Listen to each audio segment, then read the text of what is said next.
game while he's down. No worries. It's just part of the magic of this place. Thanks, Matty. Yeah, if you thought the forecast was ugly, wait till you see this race.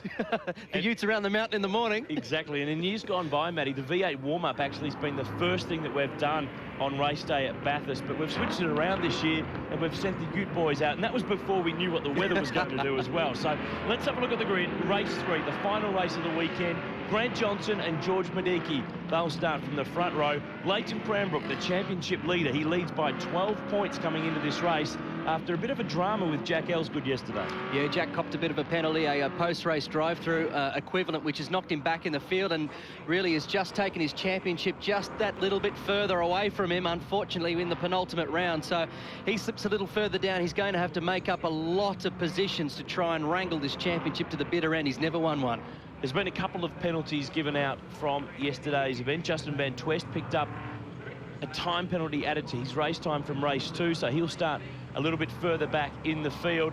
Of course, the track map, we know it so well. 6.213 kilometres of the Mount Panorama circuit. The Utes were spectacular here over the course of the weekend. Leighton Cranbrook won the round here last year on his way to his championship. And if you could wrap it up this weekend in terms of a race win and just stretch that margin away from Jack Elsgood, and we'll decide the championship at Sydney. But this track, it's awesome. Nothing is better than this place, and no win is more special. And Leighton Cranbrook, by his own admission, said he's done more pirouettes than a ballerina in the last couple of races, so he's really going to have to pull out something special here to really make the gap that he's now got on Jack Elsgood. You can see the Cooper's green car. That's Jack there.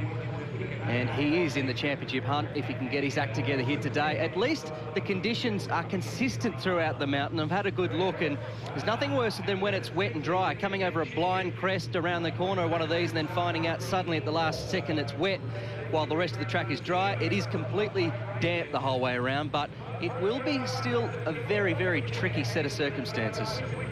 7 laps is the due distance for this third and final race. Grant Johnson on pole, trying to get a win for Holden in the Ute Series at Bathurst. That hasn't happened since 2003, when Peter and James Brock paired up together in a 2-driver race. It's been Ford Country ever since. George Madiki, of course, the son of Andrew Madiki, a former podium finisher in the great race here. Such a great name and such a great history in touring car racing. And remember that they aren't actually on a purpose-built wet tyre either. It's an all-rounder. It's a fantastic all-rounder from Yokohama, but it's a tyre they use in the dry and the wet. So while I found the wall with a complete wet on yesterday, we're about to find out just how tricky it is. 30 Utes will fire down towards turn 1. The only way to get these things off the line in these conditions is like a road car at the traffic lights with your wife on board. That's how tender you've got to be on the throttle. In a Ute, remember, no weight in the back. It's a heavy car. Look at this. 4 wide through turn 1. Sensational to start the day. If they're not awake at the top of the mountain, they're about to be, because the Ute boys are on their way up Petters Mountain. Look at the visibility. Craig Dontis, that's what he's seeing from the Thirsty Camel Falcon. Or not seeing. Exactly. George Madiki leading. The spray here is phenomenal. Of course, all this water's just been sitting there all night, all day. No cars have gone over it to move it away. So that's a lot of water falling on your windscreen, making it nearly impossible to see. Jack having to make his way through. Around the outside, Charlie Kovacs, brave stuff. So it's Madiki leading, Johnson second, then it's Kim Jane, who took a win yesterday. But everyone's been quite well behaved. Side by side, Brad Patton. They're still experimenting, you know. They're trying to find out how much grip they've got, how much adhesion they have with this tyre on the tarmac at the moment. 1,800 kilos. It's a very heavy car. It's heavier than a V8 supercar, yet it's got half the rubber of a V8 supercar. That's tough. Well, side by side over the top. I don't want to see what happened there, because that was going to be very, very close. There's Leighton Cranbrook, car number 1. Gary McDonald in behind, and then it's Andrew Fisher, who of course will be in the big race today, the Jesus Racing Falcon, but he's tasted the concrete twice this weekend. They've had to do a lot of work to the Falcon to have it ready for this afternoon, and this is what it looks like from down underneath the gear stick. It's great. This is different. Well, Jesus looks from above. Oh, you can just hear him staying off, locking all 4 tyres down through the dipper. Tender just getting on the throttle. Madiki is loving these conditions. You notice the 2 cars behind Madiki as there's a pass attempt on. Does it, pulls it off on Cranbrook. Gary McDonald filling in this weekend for Giannis Derhams, and he looks like he hasn't been away, hasn't raced a Ute since the end of last year, but stepping right back in and right on the pace in behind. Look at George Madiki getting away on the first lap. He took pole earlier in the weekend, wasn't quite able to translate it in race 1, but has got his way back to the front when it matters.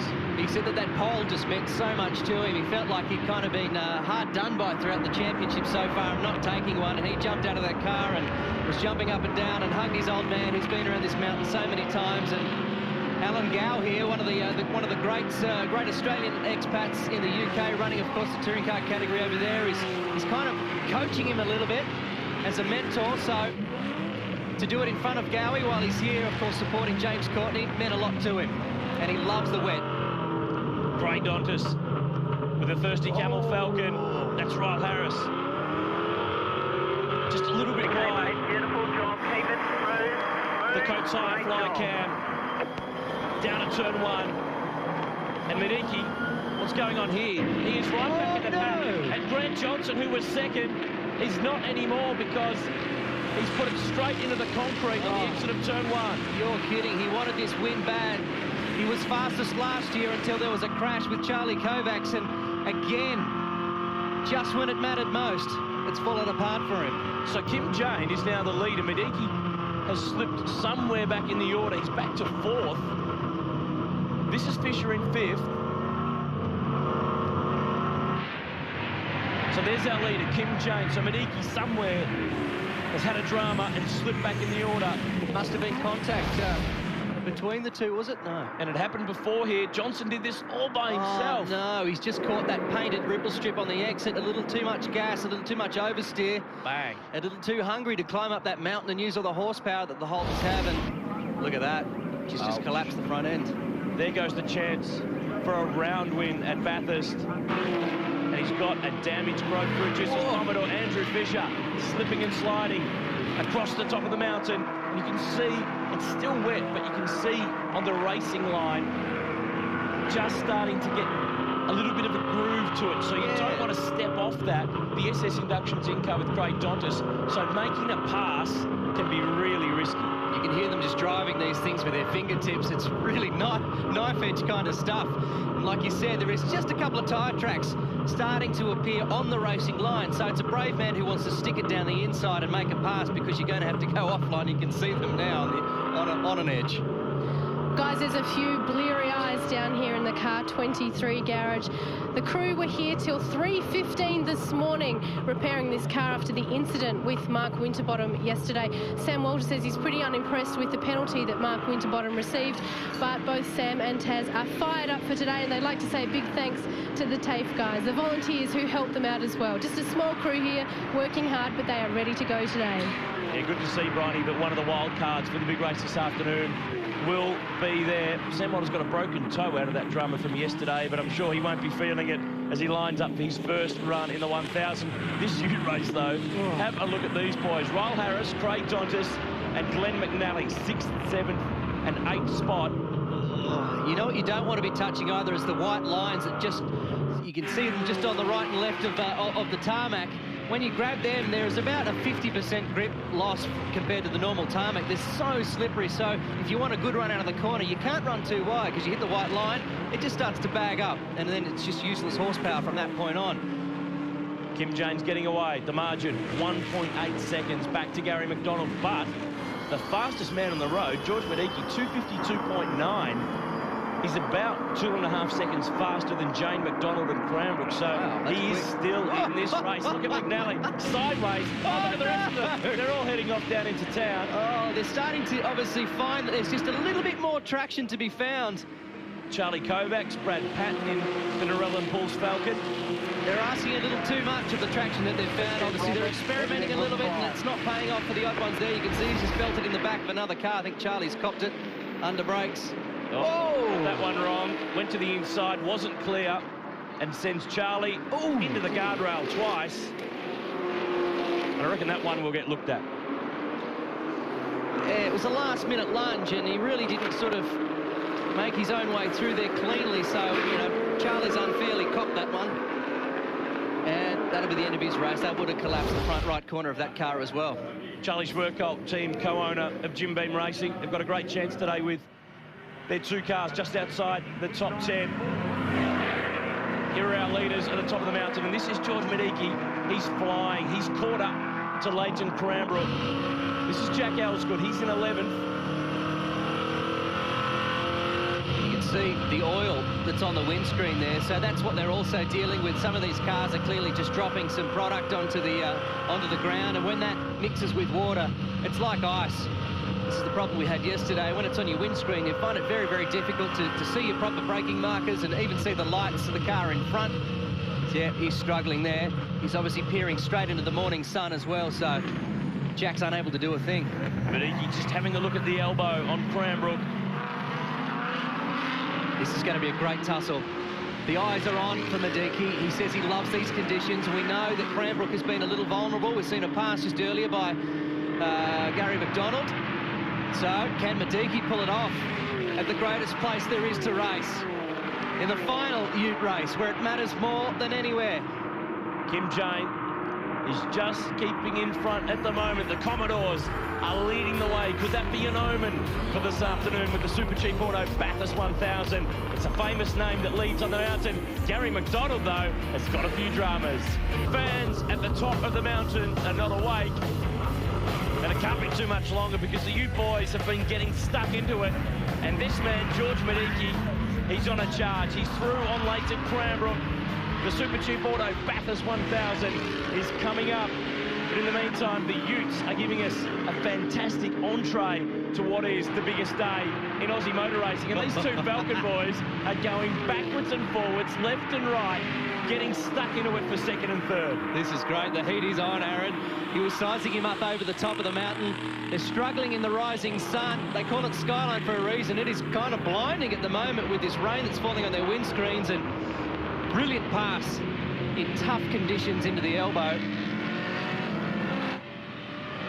Kim Jane, they can't catch him. He's 2.4 seconds clear. Behind this fight, Andrew Fisher is 5th. Then it's Ryle Harrison, Craig Tontis, McNally, Gary Baxter, and Brewer's in the top 10, but that was Kim Jane running wide down to the final turn, and he's gone, so he's lost the lead. Cranbrook loses some spots, and through it all... He's not the only one to do it this weekend. That's heartbreaking for him. He just kept it out of the sand. Very, very lucky to not bury that and be stuck there for the entire race. So he's going to gather some points, but to hand away a race lead at Mount Panorama is crushing. So it looks like, yes, it is. McDonald's through, and Mediki's off again. Great flick spin, but this is what happens. As it starts to get drier, you can go a little bit deeper, but you don't really know how much deeper you can go into the braking zones. And when you're at the front, you have to go deeper. Well, you do know. It's just that you're off the road at the time, and it didn't work. That's exactly right, and it's such a gamble to have to play, but that's the way it is when you're at the front. And here we go. Yokohama replay. Jane goes wide. Mediki goes off. Cranbrook goes, and McDonald gets the easiest lead he's ever had. You know, we've seen a little bit of the, this is Fisher as well. We've seen on their windscreens traces of oil. Maybe that's the remnants that they're now starting to slide off of. There's clearly a car out there that's losing fluid, and each lap, it's just getting slipperier and slipperier and more treacherous. God, could you believe that all the front runners have all come off the track together, and the bloke who's filling in for the weekend, the guy who hasn't been here for ages, he's now leading the race.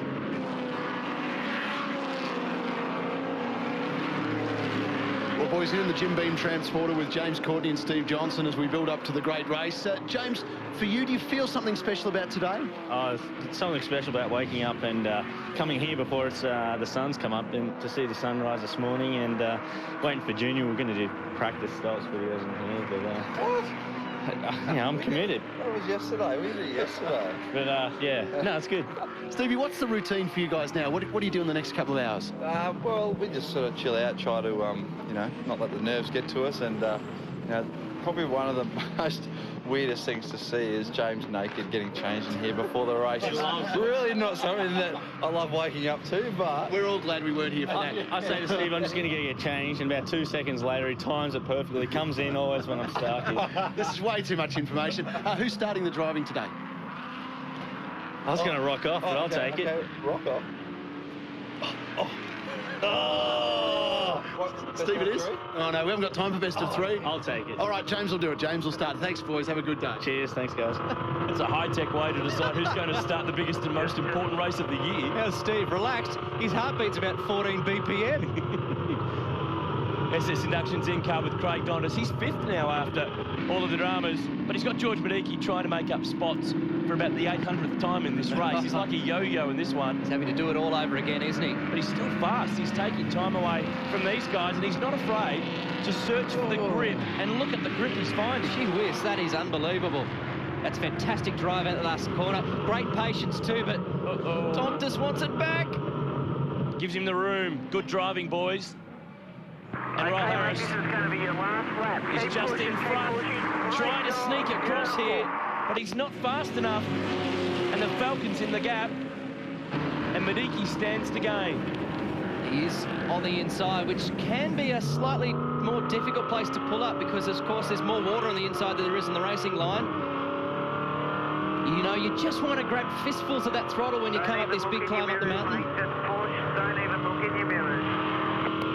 Do V8 Ute blokes ever look in their mirrors?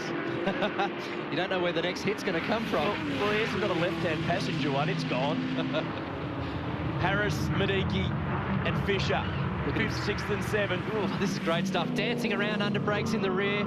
Some of them use a little bit more compression braking, if you like, to balance out the fact in the wet that there is more bias on the front. So to stop the fronts locking up, use a big shift down early, big engine rev, and that can kind of act like you're carrying a little bit more rear bias.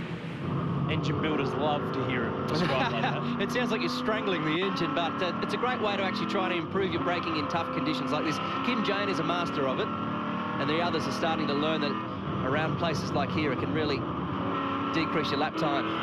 You just see the sun shining through, starting to dry out the road, but it's still that greasy condition, particularly up the top. Although there's less water, they aren't actually going a hell of a lot faster. Looks like they've just got actually less grip.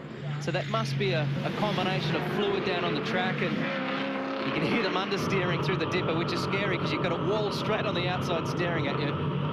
Everywhere you look, this place is just a million ways to bring yourself undone. And Kim Jane's been closing in on Leighton Cranbrook for second spot. But this is his last chance. The run back down Conrod Straight. But McDonald, provided he makes it through the next couple of corners, has got a checkered flag waiting. And what a moment that will be. Oh, Jason Gomersall has found himself in the sand. So what that does, that takes away a passing opportunity because that will be a yellow flag zone. he has to get it done right now, otherwise it's not going to be able to be completed at all. Does he have what it takes under brakes? It's close. I hope they've told him about this yellow flag at the next corner, because if he's saving that for the last corner, he can't do it. The Holdens have a great punch out of this corner. It suits their gear ratios just that little bit better. But now, this is where the yellow flags will be out. Jane will be cursing. And Gary McDonald will be safely home. Welcome back to the Ute Series. He takes race 3. Cranbrook second. And for McDonald, it's not just a race win, it's a round win as well. To the flag, to the death. That's V8 Ute Racing. What a day it's been. Oh, it's still on. These blokes are making mirrors under a yellow flag. That's crazy. I love the heart and soul and passion of V8 Ute racers, and nothing brings it out more than a race around Met Panorama. Oh, well, if you're not awake, you will be after that one. Craig Dondas in 4th from Roll Harris. Medicki in 6th. Jack Elsgood got through to 10th, but stick with us. The V8 supercars will be on track. It's the warm-up, their last chance to check things before the start of the great race.